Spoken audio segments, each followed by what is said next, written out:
बिस्मिल्लाहिर्रहमानिर्रहीम। अस्सलाम वालेकुम dear students, video academy YouTube channel की जानिब से मैं हूं मोहम्मद फैसल शहजाद। आज हम इंट्रोडक्शन टू प्रोग्रामिंग CS 201 इसका लेक्चर नंबर 9 स्टार्ट करने जा रहे हैं। सबसे पहले हम देख लेते हैं कि इस लेक्चर के अंदर कौन सा कंटेंट हमारे लिए है आज।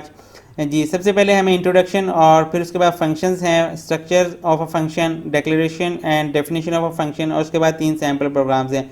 ओवरऑल ये लेक्चर जो है तमाम लेक्चर मुकम्मल हमारा फंक्शन से रिलेटेड है।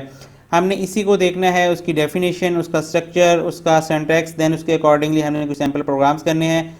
मोस्टली हमारा आज का जो लेक्चर होगा वो भी पहले की तरह प्रैक्टिकल प्रोग्रामिंग से रिलेटेड होगा। थ्योरी को भी हम देख लेंगे, जो चीज़ें इसमें देखने वाली होंगी। जी, इंट्रोडक्शन के अंदर हमें एक एग्जांपल के थ्रू बताया जा रहा है कि जो फंक्शन होता है वो क्या होता है। फंक्शन अगर हम डेली लाइफ में देखें तो हम कोई भी जब काम करते हैं तो हम उससे कॉम्प्लिकेटेड जो बड़ा काम होता है, कोई लेंथी काम होता है, हम उसको छोटे छोटे सब टास्क में डिवाइड कर लेते हैं। तो उस चीज़ को हम प्रोग्रामिंग के साथ, फंक्शंस के साथ रिलेट कर सकते हैं। प्रोग्रामिंग में भी यही होता है, जब आपको एक कॉम्प्लिकेटेड टास्क दिया जाता है तो हम उस टास्क को सब टास्क में डिवाइड करते हैं और वो सब टास्क हमारे फंक्शंस कहलाते हैं। देन हम उनको कंबाइन करके हमारा एक्चुअल टास्क कंप्लीट करते हैं। तो यहाँ पे एग्जांपल ये कैसी दी जा रही है कि एक स्टूल हमें यहाँ पे पिक्चर में शो करवाया जा रहा है, जिसकी 3 लेग्स हैं और एक उसकी सीट है। तो अगर हम इस स्टूल को बनाना हो तो देखिए, हमने इसकी 3 लेग्स बनानी है पहले 1 बाय 1, और उसके बाद एक सीट बनानी है। फिर हमने उन सबको इकट्ठा करके हमने एक स्टूल प्रिपेयर कर लेना है, उसको बना लेना है। तो ऐसा ही हमारा प्रोग्रामिंग के साथ होता है कि ये हमने 3, जिस तरह ये लेग्स बनाई, एक सीट बनाई, ये हमारे सब टास्क हैं। प्रोग्रामिंग में भी हम यही करते हैं कि जब एक कॉम्प्लिकेटेड टास्क होता है हम उसको छोटे छोटे सब टास्क में डिवाइड करके हर सब टास्क को पहले कंप्लीट करते हैं। देन हम उनको कंबाइन करके, उनको मिला के, फिर हम अपना मुकम्मल जो भी हमारा काम होता है वो हम उसको कंप्लीट कर लेते हैं। तो यहाँ पे ये थ्योरी में यही चीज़ें एक्सप्लेन की गई हैं, आप इसको रीड आउट कर लीजिएगा। कोई भी इतनी कॉम्प्लिकेटेड चीज़ नहीं यहाँ पे डिस्कस करने के लिए। नेक्स्ट हमें फंक्शंस की डेफिनेशन और उसके हवाले से कुछ और बताया जा रहा है। द फंक्शंस आर लाइक सब टास्क, ये हमने पहले देख लिया है। फंक्शन जो बेसिकली सब टास्क होते हैं, जो आपका मुकम्मल टास्क, आपने जो प्रॉब्लम जिसको आप रिसॉल्व करने जा रहे हैं उसको हम छोटे छोटे हिस्सों में डिवाइड करते हैं, जिसको सब टास्क कहते हैं। तो हम उनको कंप्लीट करते हैं। ये फंक्शन के हवाले से सबसे इंपॉर्टेंट ये लाइन है, ये आपने लाजमी समझनी है। They receive some information, do some process and provide a result. Function के साथ 3 चीज़ें मिलती हैं। एक चीज़ ये होती है कि हम उसको कोई ना कोई इन्फॉर्मेशन पास कर सकते हैं, जिसके ऊपर वो वर्क करेगा, कोई प्रोसेस करेगा, देन उसके अकॉर्डिंगली हमें आउटपुट या रिजल्ट प्रोवाइड करेगा। हम इसको 3 हिस्सों में डिवाइड करें तो ये पहला हिस्सा हमारा यहाँ तक कंप्लीट होता है, द रिसीव सम इन्फॉर्मेशन, हम फंक्शन को कोई इन्फॉर्मेशन प्रोवाइड करते हैं। सेकेंड वन ये है डू सम प्रोसेस, फिर उस इन्फॉर्मेशन के ऊपर वो कोई प्रोसेस करता है, हमें फिर उसने क्या करना है, रिजल्ट प्रोवाइड करना है या आउटपुट प्रोवाइड करना है। ये तीनों चीज़ें हमारे फंक्शन की जो डेफिनेशन है या उसका स्ट्रक्चर है उसके अंदर भी देखने को मिलेंगी। फंक्शन हो गया, उसके बाद functions are invoked through a calling a program. हमने इसको यूज़ किस तरह करना होता है, हम अपने प्रोग्राम में इसको कॉल कर रहे होते हैं। जब हम प्रोग्राम लिखेंगे तो वहाँ पे मैं आपको एक्सप्लेन करूँगा। Calling program does not need to know that what the function is doing, how is performing its task. जी, ये चीज़ भी इंपॉर्टेंट है कि जहाँ पे हमने फंक्शन को कॉल करना है वहाँ पे हमें ये देखने की ज़रूरत नहीं है कि फंक्शन किस तरह वर्क कर रहा है और उसकी क्या पीछे लॉजिक है, कुछ भी नहीं। हमने जस्ट उसको टास्क देना है या इन्फॉर्मेशन देनी है टास्क के साथ, वो उसके अकॉर्डिंगली जो भी उसका फंक्शन का टास्क है वो कंप्लीट करेगा और हमें आउटपुट या रिजल्ट प्रोवाइड कर देगा। जी, ये कहाँ पे है, ये जब फंक्शन कॉल किया जा रहा है। लेकिन जब फंक्शन को हम डिक्लेयर करेंगे, डिफाइन करेंगे, वहाँ पे फिर हमें देखना होता है कि हम फंक्शन को क्या डिफाइन कर रहे हैं, फंक्शन का क्या काम होगा, वो किस तरह कंप्लीट करेगा, वहाँ पे हम लाजमी करेंगे। लेकिन फंक्शन कॉलिंग के साथ इसका कोई लिंक नहीं होता कि वहाँ पे फिर हम नहीं डिफाइन करते किसने कैसे वर्क करना है। जी, यहाँ पे आपको बताया जा रहा है कि फंक्शन की 2 मेन कैटेगरीज हैं। कौन कौन सी? Functions that return a value, functions that do not return a value. जी, ये चीज़ ये वाली है, प्रोवाइड अ रिजल्ट। ठीक है, रिजल्ट हमें 2 तरह से प्रोवाइड किया जाता है, एक हमें रिटर्न किया जाता है, एक हमें फंक्शन के अंदर ही कोई ना कोई आउटपुट दे दिया जाता है। ये जब हम फंक्शन लिखेंगे वहाँ पे आपको चीज़ मज़ीद क्लियर होगी, क्योंकि अभी हम जस्ट थ्योरी रीड कर रहे हैं।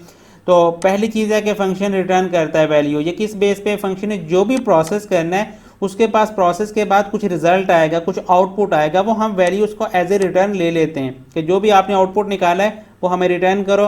वो हम कहाँ यूज़ करना है वो हमारी मर्जी है। फिर सेकंड वन है कि रिटर्न वैल्यू नहीं लेते, हम उससे वैल्यू रिटर्न नहीं करवाते, बल्कि वो फंक्शन के अंदर ही कहीं यूज़ होती है या हम उसको आउटपुट कर देते हैं, डिस्प्ले कर देते हैं, हम रिटर्न नहीं करवा रहे होते।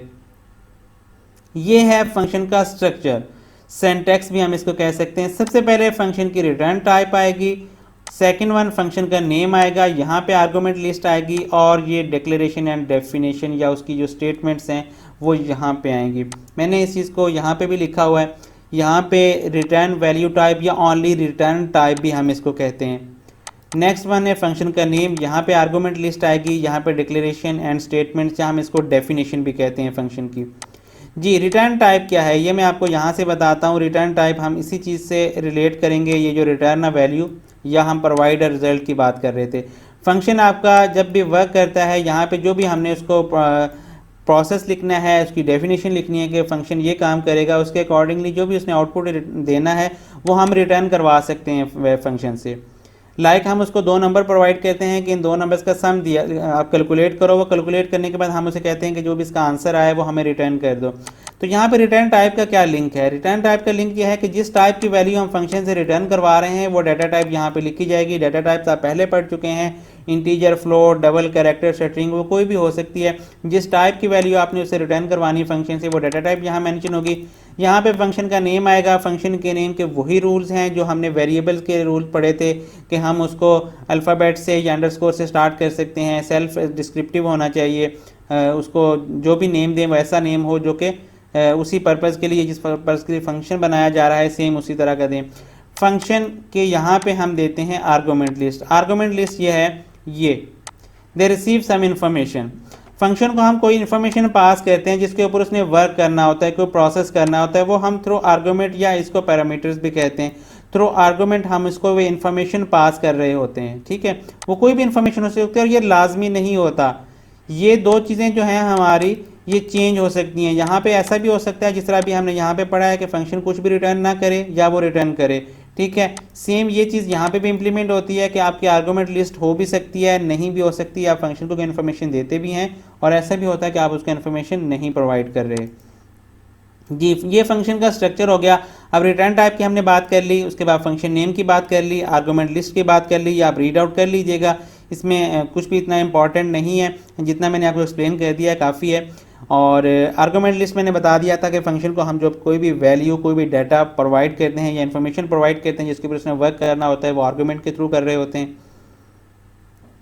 जी नेक्स्ट वन है डिक्लेरेशन एंड स्टेटमेंट, या इसको फंक्शन की डेफिनेशन भी कहा जाता है। ये फंक्शन की मेन बॉडी होती है, ये दो ब्रैकेट्स के अंदर, जिस तरह हमारी ये मेन की दो ब्रैकेट्स हैं। मेन भी बेसिकली एक फंक्शन है, ये हमारा बिल्ट इन फंक्शन है, ठीक है। और ये हमारा यूज़र डिफाइंड फंक्शन है, हम डिफाइन करते हैं इनको, हम अपनी खुद से डेफिनेशन देते हैं। जो भी इसके अंदर हम डेफिनेशन लिखेंगे उसके अकॉर्डिंगली ये वर्क करेगा।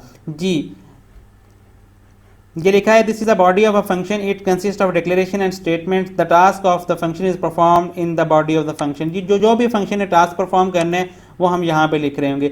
ये चारों चीज़ें हमने देख ली हैं, return type, function name, argument list, और यहाँ पे फंक्शन की डेफिनेशन या उसकी डिक्लेरेशन, उससे रिलेटेड चीज़ें जो हैं। जी नेक्स्ट हमें यहाँ पे एक फंक्शन बना के दिखाया जा रहा है। जी इस हम फंक्शन को यहाँ पे लिखा हुआ है, मैं आपको एक्सप्लेन करता हूँ। बेसिकली ये फंक्शन ये है कि यहाँ पे हमने रिटर्न टाइप देनी थी, ठीक है। हमने इंटीजर रिटर्न टाइप दी क्योंकि हम यहाँ से जो वैल्यू रिटर्न करवा रहे हैं ये वेरिएबल रिजल्ट है जो कि इंटीजर टाइप का है, ठीक है। तो यहाँ पे हमने रिटर्न टाइप इंटीजर जो है वो मेंशन की। स्क्वायर फंक्शन का नेम आ गया, हमने वेरिएबल नेम की तरह इसको देखना है। ये फंक्शन क्या करेगा, ये नंबर का स्क्वायर फाइंड करेगा, तो हमने उसी से रिलेटेड सेल्फ डिस्क्रिप्टिव इसका नेम रख दिया है। यहाँ पे आर्गुमेंट लिस्ट है, ये क्या करते हैं, इन्फॉर्मेशन पास करते हैं, डाटा प्रोवाइड करते हैं फंक्शन को। तो ये वो नंबर होगा जिसका हम स्क्वायर फाइंड करना चाह रहे होंगे। बेसिकली हम फंक्शन को एक नंबर प्रोवाइड करते हैं थ्रू आर्गुमेंट, थ्रू पैरामीटर, वो उसका स्क्वायर फाइंड करता है, जो भी उसका आउटपुट आता है वो हमें रिटर्न कर देता है, ठीक है। रिटर्न टाइप, फंक्शन का नेम, उसका आर्गुमेंट हो गया, वो सिंगल भी हो सकता है, मल्टीपल आर्गुमेंट भी हो सकते हैं। ज़रूरी नहीं कि आप उसको single value as a information या एज ए इनपुट दें, आप मल्टीपल वैल्यूज़ भी दे सकते हैं और डिफरेंट डाटा टाइप्स की भी दे सकते हैं। ये कि हम इंटीजर की दे रहे हैं, यहाँ पे आप इसको फ्लोट, कैरेक्टर, स्ट्रिंग, कोई भी और वैल्यू भी साथ पास कर सकते हैं, उसको आप कॉमा से सेपरेट करते जाएंगे और मल्टीपल यहाँ पे आर्गुमेंट दे सकते हैं। जी हमने नंबर पास किया, अब यहाँ पे हमने उसकी डेफिनेशन लिखनी है। बिल्कुल सिंपल फंक्शन है, क्या करेगा, स्क्वायर फाइंड करेगा। हमने एक वेरिएबल डिक्लेयर किया, int result is equal to 0 initialize कर लिया, फिर हम नंबर मल्टीप्लाई नंबर करेंगे तो वो स्क्वायर फाइंड हो गया, वो हमने वेरिएबल रिजल्ट में सेव किया। देन हम उसको आउटपुट करवा रहे हैं, यहाँ से रिटर्न करवा रहे हैं। रिटर्न वैल्यू हमारी ये इसके साथ लिंक होती है, जिस डाटा टाइप की वैल्यू आपने रिटर्न करनी हो वो डाटा टाइप यहाँ पे मेंशन करते हैं। ये तो हो गई फंक्शन की डेफिनेशन, डिक्लेरेशन। अब फंक्शन की कॉलिंग की बात करते हैं, तो हमने मेन के अंदर इसको कॉल करना होता है बेसिकली। यहाँ पे हमने दो वेरिएबल डिक्लेयर किए, नंबर और रिजल्ट। रिजल्ट को हमने 0 से इनिशियलाइज किया, नंबर को भी 0 से।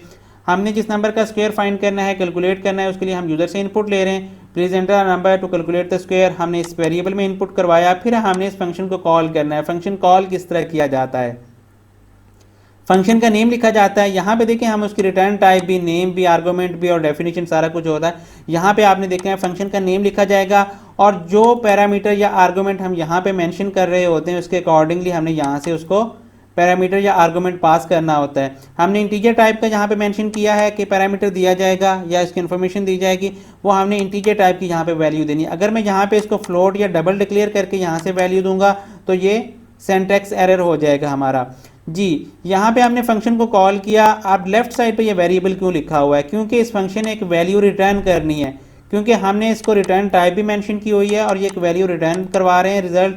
और जब ये फंक्शन कॉल किया जाएगा, ये वैल्यू जो भी इसकी वैल्यू यूजर यहाँ से इंटर करता है वो इस वेरिएबल में आएगी, ठीक है, और इस वेरिएबल के थ्रू यहाँ पे इसमें पास की जाएगी।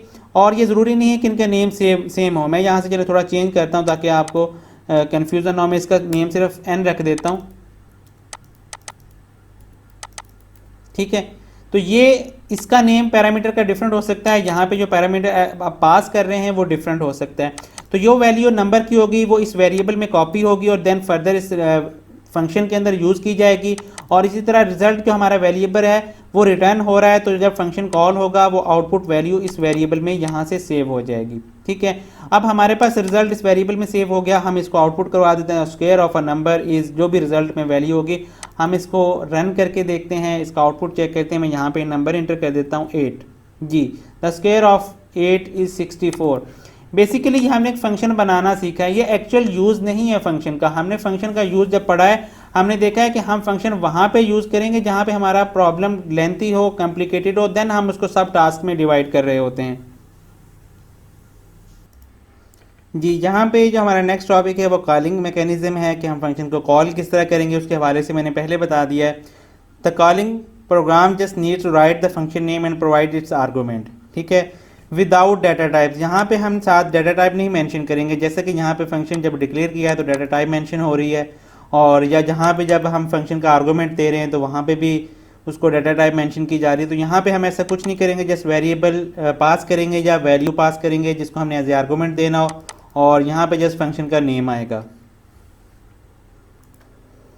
यहाँ पे वो कंप्लीट प्रोग्राम मौजूद है जिसको अभी हमने डिस्कस किया है कि हमने यूजर से इनपुट लेना है और उसके अकॉर्डिंगली फिर हमने वो जो नंबर होगा उसका स्क्वायर फाइंड करना है, फंक्शन को कॉल करना है। ये जो प्रोग्राम आपके सामने यहाँ पे लिखा नज़र आ रहा है ये जस्ट मेन प्रोग्राम यहाँ पे मौजूद है। इसका फंक्शन यहाँ पे डिक्लेयर किया गया है। आपने जब इसको कंप्लीट लिखना है, इस तरह मैं यहाँ पे लिखा हुआ है, ये हमारा फंक्शन हमेशा मेन से बाहर लिखा जाता है क्योंकि मेन खुद एक फंक्शन है। इसी तरह हम फंक्शन यहाँ पे पहले लिखेंगे, इसकी डिक्लेरेशन लाजमी मेन से पहले होनी चाहिए। हम इसकी डेफिनेशन मेन के बाद नीचे भी कर सकते हैं, ये नेक्स्ट मैं अभी आपको बताता हूँ।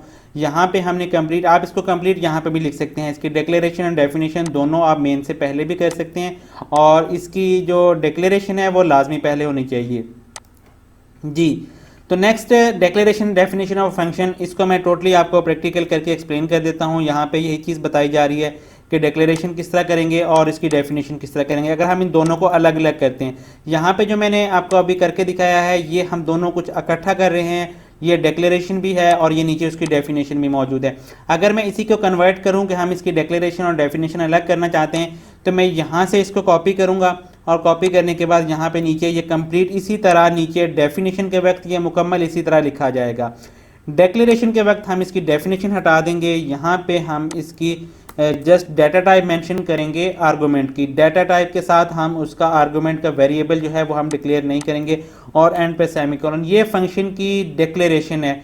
रिटर्न टाइप मेंशन की जाएगी, फंक्शन का नेम और जिस डाटा टाइप का आर्गुमेंट और जितने आर्गुमेंट हमने पास करने वो यहाँ पे जस्ट उनकी डाटा टाइप मेंशन की जाएगी। ये फंक्शन की डिक्लेरेशन है और ये उसकी डेफिनेशन है। डेफिनेशन के अंदर मुकम्मल आएगा रिटर्न टाइप, फंक्शन का नेम और पैरामीटर एज ए वेरिएबल हम पास करेंगे, देन उसकी डेफिनेशन जो भी होगी वो हम लिखेंगे। डिक्लेरेशन जो है वो फंक्शन की वो मेन से पहले होना लाजमी है। डेफिनेशन आप उसकी नीचे कर सकते हैं, या दोनों कुछ जिस तरह मैंने पहले किया हुआ था हम इकट्ठा कर सकते हैं। अब ये मैंने थोड़ा सा चेंज किया प्रोग्राम को, डिक्लेरेशन और डेफिनेशन अलग अलग किया है। तो अब हम इसको दोबारा रन करके देखते हैं। जी, अक्सर स्टूडेंट्स के पास ये एरर आ रहा होता है और मैं उनको बता रहा होता हूँ कि ये एरर किस वजह से आता है कि देखिए ये हमारा प्रोग्राम ऑलरेडी रन हो रहा है। आप इसको क्लोज करेंगे, ठीक है, देन ये आपका एरर नहीं आएगा। इसको हम अगेन कंपाइल करते हैं और ये सक्सेसफुली कंपाइल होने के बाद रन हो गया है। मैं इसको यहाँ पे इंटर करता हूँ 9, तो ये देखिए उसका स्क्वायर फाइंड हो गया। तो ये हमारा फंक्शन उसी तरह वर्क करेगा अगर आप उनको इकट्ठा भी कर लेंगे डेफिनेशन और डिक्लेरेशन को, या आप अलग अलग करेंगे। उसके बाद नीचे यहाँ पे उसने इसी फंक्शन को दोबारा लिखा हुआ है, ये उसने डिक्लेरेशन और डेफिनेशन बता दी किस तरह करेंगे। और यहाँ पे फिर उसने इसको मज़ीद दोबारा प्रोग्राम को लिखा है। यहाँ पे नीचे उसने फंक्शन की डेफिनेशन दी हुई है और यहाँ पे डिक्लेरेशन थोड़ा सा और उसने मॉडिफाई किया हुआ है। हम फंक्शन को इस तरह भी मॉडिफाई कर सकते हैं। देखें, हमने ये वेरिएबल n है, इसको जस्ट n के साथ मल्टीप्लाई करके हमने रिटर्न करना है। हमें ये वेरिएबल ना भी लिख बनाएं कोई बात नहीं, हम सिंपली जिस तरह से यहाँ पे किया हुआ है उसकी डेफिनेशन के अंदर नंबर मल्टीप्लाई नंबर और उसको हम रिटर्न कर रहे हैं। तो ये चीज़ हम यहाँ पे भी कर सकते हैं कि इसके और रिटर्न, ठीक है, n मल्टीप्लाई n, ठीक है। तो ये चीज़ हम इस तरह डायरेक्टली जो नंबर आएगा उसको उस नंबर के साथ मल्टीप्लाई करके जो उसका आउटपुट आएगा वो वैल्यू रिटर्न कर दी जाएगी।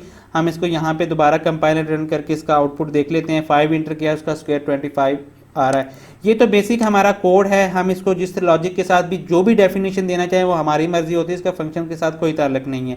फंक्शन की डेफिनेशन हमारा वैसे ही कोड है जिस तरह हम कोई भी नंबर, अगर हम आप ऐसा फंक्शन बना रहे हैं जो 2 नंबर का सम करे तो आप सम करने के लिए जो भी कोड लिखेंगे, मल्टीप्लाई करे, डिवाइड करे, या और जो भी आप इसकी डेफिनेशन अकॉर्डिंग टू सिनेरियो देना चाहेंगे वो आप दे सकते हैं फंक्शन को।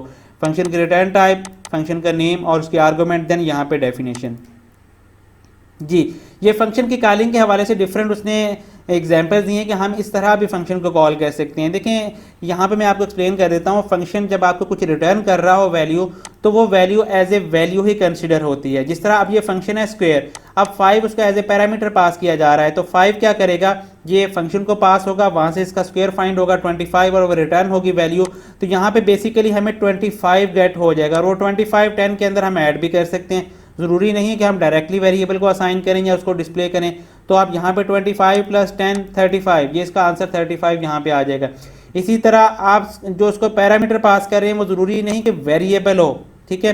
जिस तरह हमने यहाँ पे ये वेरिएबल लिखा हुआ है n, तो आप यहाँ पे ये भी कर सकते हैं। मैं इसको कर देता हूँ जी प्लस यहाँ पे 5।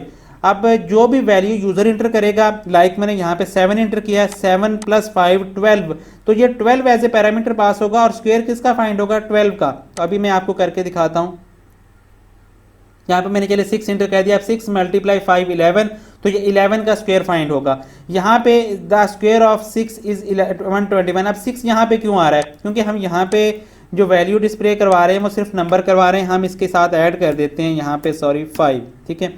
तो अब देखिएगा, क्योंकि हमने यहाँ पे पैरामीटर जब साथ प्लस ऐड किया है पैरामीटर में या उसके आर्गूमेंट में, तो यहाँ पे भी हम करेंगे। मैं ये 4 इंटर कर रहा हूँ, देखें 4 + 5 9 और यहाँ पे स्क्वायर भी 5 उसका 9 का आ रहा है। ये बेसिकली आपको समझाने का मकसद ये है कि आपका फंक्शन जब कुछ रिटर्न कर रहा होता है, आप डायरेक्टली वेरिएबल को असाइन कर सकते हैं, या पैरामीटर के अंदर हम वैल्यू जब दे रहे होते हैं तो वहाँ पे भी हम उसके साथ कोई एडिशन या कुछ भी आप करना चाहें वो कर सकते हैं। ये एज ए वेरिएबल या एज ए वैल्यू ही कंसिडर होती है। यहाँ पे देखिए उसने 3 बार फंक्शन को कॉल किया है, ठीक है, और तीनों डिफरेंट वैल्यूज दी हैं। वो क्या होगा, इसकी जो भी आउटपुट वैल्यू आएगी और इसकी आउटपुट वैल्यू और इसकी तीनों को सम करेगा और इस वेरिएबल में सेव कर देगा, ठीक है। और इसी तरह अब उसको डिस्प्ले करवा रहा है कि आप फंक्शन को डायरेक्टली भी यहाँ पे कॉल कर सकते हैं। मैं आपको यहाँ पे बताता हूँ, ज़रूरी नहीं है कि पहले हम वेरिएबल डिक्लेयर करें, फंक्शन जो आउटपुट करे वो आपने इसमें सेव करवाना है।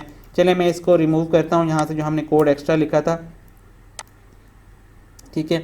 मैं इसको यहाँ से कट करता हूँ और मैं रिजल्ट की जगह पे दे देता हूँ, इस कोड को मैं यहाँ से रिमूव कर देता हूँ। तो अब देखिए हमने फंक्शन को डायरेक्टली यहाँ पे कॉल कर दिया, क्योंकि आपको पता है ये फंक्शन आपका वैल्यू रिटर्न कर रहा है, तो वो वैल्यू जो भी रिटर्न होगी वो हम वेरिएबल में सेव करने की बजाय यहाँ पे डायरेक्टली हम डिस्प्ले करवा देंगे, तो आपका फंक्शन यहाँ पे भी यूज़ हो सकता है। ये फंक्शन को कॉल करने के डिफरेंट मेथड्स हैं, ठीक है।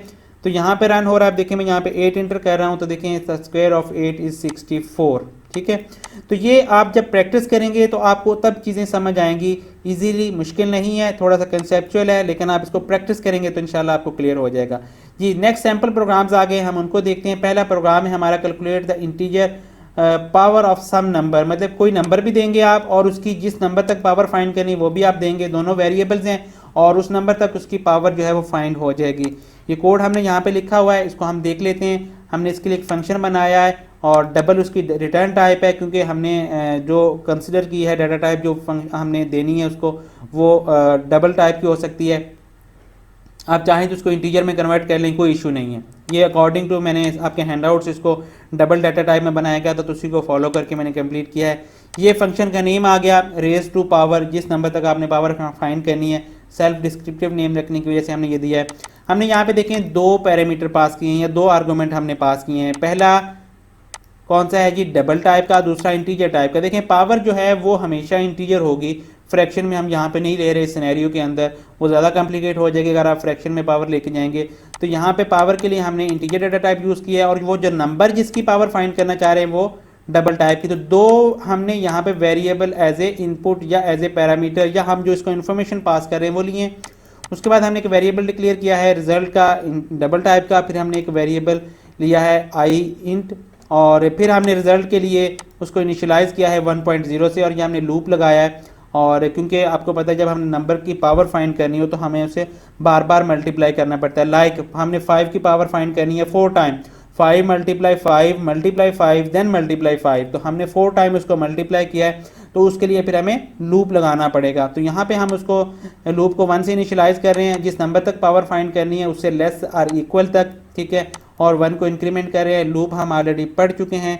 ये हम उस वेरिएबल को क्या कर रहे हैं, यहाँ पे फंक्शन को इस वेरिएबल को हम इनिशियलाइज कर रहे हैं। ये हम उसको कंडीशन दे रहे हैं कि कब तक फंक्शन चलेगा और ये इसके वैल्यू इंक्रीमेंट कर रहे हैं।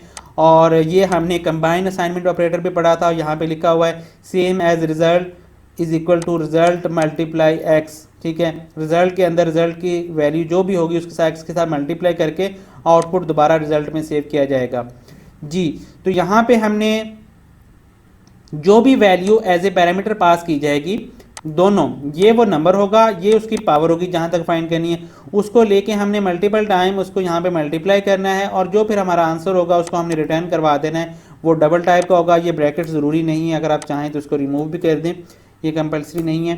तो ये हमारा फंक्शन हो गया। अब फंक्शन की कॉलिंग की तरफ आते हैं। यहाँ पे हमने एक वेरिएबल डिक्लेयर किया एक्स, एक आई, और फिर हम पहले यूज़र से इनपुट करवा रहे हैं कि वो नंबर एंटर करो जिसकी उसने पावर फाइंड करनी है, और सेकंड वन जहाँ तक आपने पावर फाइंड करनी है 3 टाइम 4 टाइम 5 टाइम जो भी इंटर करेगा वो वेरिएबल आई में सेव कर रहे हैं। और फिर यहाँ पे हम वो स्टेटमेंट जस्ट हमने डिस्प्ले करवानी है। ये वो नंबर होगा जिसकी पावर फाइंड की जाएगी, एक्स रेज टू पावर आई, जो भी आई जिस नंबर तक पावर फाइंड करना चाह रहे हैं। मैथ के लिहाज से क्वेश्चन आप इसीलिए अंडरस्टैंड कर सकते हैं। इज इक्वल टू, यहाँ पे हम फंक्शन को कॉल कर देते हैं।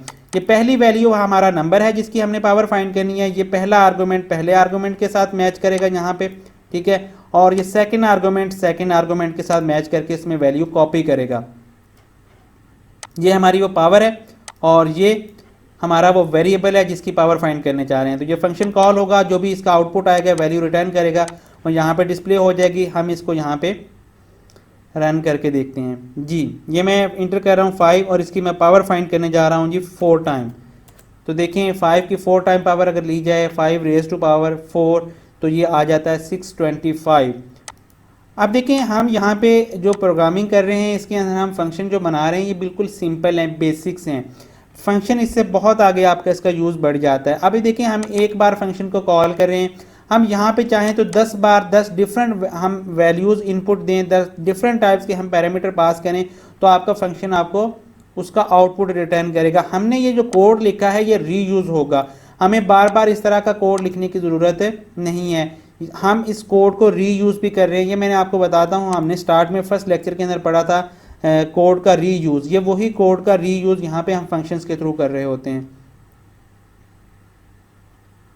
जी। सैम्पल प्रोग्राम 2 आ गया हमारा। इसमें क्या है जी, हमने रिंग का एरिया फाइंड करना है। ये आपको वहाँ पे बताया गया था फंक्शन के रीयूज़ के अंदर। अगर आप लोगों को याद हो हमने फर्स्ट या सेकंड लेक्चर के अंदर यहाँ पे इसका रीयूज़ पढ़ा था कोड का, तो वो यही सेम एग्जांपल थी कि आपने रिंग का एरिया फाइंड करना है। तो हम यहाँ पे देखते हैं आप किस तरह फाइंड कर रहे हैं। इसके लिए हमारे पास एक आउटर सर्कल था, एक इनर सर्कल था। हमने दोनों सर्कल्स का एरिया फाइंड किया था और फिर क्या किया था कि आउटर सर्कल में से इनर सर्कल को हमने माइनस किया था, तो हमारे पास उस रिंग का एरिया मालूम हो गया था। तो यहाँ पे हम वही फंक्शन बना रहे हैं कि डबल इसकी रिटर्न टाइप है, ये फंक्शन का नेम हो गया और ये उसका पैरामीटर, हम इसको एज ए रेडियस पास कर रहे हैं। और यहाँ पे हम रिटर्न क्या कर रहे हैं, सिंपल फार्मूला है सर्कल का एरिया फाइंड करने का, पाई आर स्क्वायर। तो आर स्क्वायर को क्या करेंगे, रेडियस को 2 टाइम मल्टीप्लाई कर लेंगे और ये पाई की वैल्यू के साथ उसको मल्टीप्लाई कर रहे हैं और ये रिटर्न करवा देगा वैल्यू। जो भी वैल्यू होगी रेडियस की वो रेडियस के साथ मल्टीप्लाई होगी, स्क्वायर फाइंड हो गया, साथ पाई की वैल्यू मल्टीप्लाई हो गई, तो ये हमारा सर्कल का एरिया फाइंड हो गया। अब हमने क्या करना है, यहाँ में हमारे पास 2 रेडियस हैं और एक रिंग का एरिया है, 3 वेरिएबल हमने यहाँ पे डिक्लेयर किए हैं। दोनों रेडियस के लिए आउटर सर्कल का रेडियस जो है उसके लिए हमने पहले इनपुट करवाया, फिर इनर सर्कल का रेडियस के लिए इनपुट करवाया। अब दोनों रेडियस मौजूद हैं, तो ये देखें कोड का रीयूज कि आपने फंक्शन एक बार बना लिया, कौन सा फंक्शन है जो कि सर्कल का एरिया फाइंड करता है। आप इस फंक्शन को कोई भी रेडियस पास करें, वो जितने भी आप उसको रेडियस पास करेंगे उसके अकॉर्डिंगली वो आपको उसका एरिया फाइंड करके दे देगा। तो यहाँ पे पहले हमने आउटर सर्कल का रेडियस उसका एरिया फाइंड किया, माइनस कर रहे हैं हम इनर सर्कल के रेडियस के साथ, ठीक है। तो हमने आउटर सर्कल का रेडियस माइनस इनर सर्कल का रेडियस दोनों को हम कैलकुलेट करने के बाद माइनस कहते हैं तो रिंग का एरिया आ जाता है। तो यहाँ पे हम वो जस्ट स्टेटमेंट डिस्प्ले करवा देते हैं, the area of a ring having inner radius outer radius, और फिर देन उसका जो हमारे पास एरिया आएगा जी। जहाँ पे मैं एंटर करता हूँ ये आउटर रेडियस 8 और इनर रेडियस जो है वो मैं एंटर कर देता हूँ 5। तो ये देखें ये हमारा इनर रेडियस 5 है, आउटर 8 है और ये हमारा उसका एरिया आ रहा है। तो इसमें एक चीज़ आपने जहन में रखनी है कि आपका आउटर रेडियस हमेशा ज़्यादा होगा। अगर आप गलती कर दें तो ये तो यूज़र के इनपुट की या रन टाइम की मिस्टेक हो सकती है कि मैं आउटर 8 इंटर कर रहा हूँ और इनर रेडियस जो है मैं वो 9 इंटर कर देता हूँ। तो देखें इसमें माइनस में इसका जो है एरिया आ जाएगा रिंग का। ऐसा पॉसिबल नहीं है क्योंकि अगर एक रेडियस बड़ा है तो ऑब्वियसली वो रेडियस आउटर सर्कल का है, इनर सर्कल का रेडियस हमेशा कम होगा। तो ये हम देखें यहाँ पे फंक्शन में को यूज़ करते हुए हम कोड का रीयूज़ भी देख रहे हैं। जिस तरह हमने 2 बार इस फंक्शन को कॉल किया, पहली बार हमने इनर सर्कल के लिए आउटर सर्कल की रेडियस पास करके किया, फिर हमने इनर सर्कल का रेडियस पास करके इस फंक्शन को कॉल किया। दोनों बार डिफरेंट उसने आउटपुट रिटर्न करना है।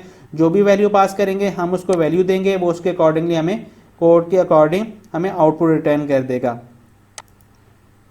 जी। नेक्स्ट देखते हैं हमारे पास जो थर्ड एग्जांपल है, उसमें ये बताया गया write a function which test having given number is even और ऑड।